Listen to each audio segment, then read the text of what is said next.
সুপ্রিয় দর্শক আসসালামু আলাইকুম। আজ আমরা এসেছি চুয়াডাঙ্গা জেলা হেমায়তপুর গ্রামে, যেখানে রসগোল্লা দিয়ে চা বানানো হয়। তো আপনারা সাথেই থাকুন, সেই দোকানটা বা এবং মানুষের যে সমাগম বা ভিড় আপনারা দেখতে পাবেন।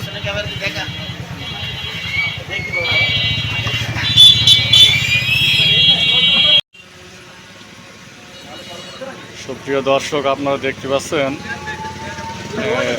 রসমালাই দিয়ে চা বানানো হচ্ছে।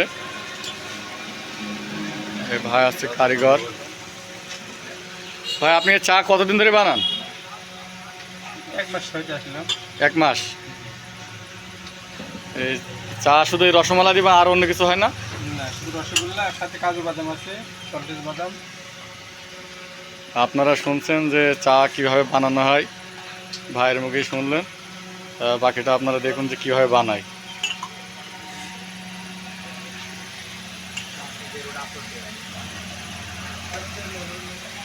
প্রত্যেকটা কাপে একটা করে রসগোল্লা এবং দুধ দেওয়া হবে।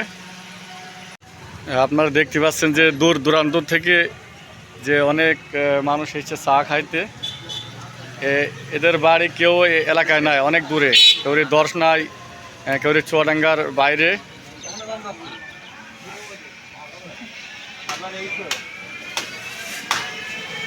ভাই, আপনার নামটা বলেন। আপনার নাম কি ভাই? মোহাম্মদ তারিকুল ইসলাম। তারিকুল ইসলাম। আপনার বাসা এখানেই? আমার বাসা এখানে। ভাইয়ের বাসা এখানেই, হেমায়তপুরেই।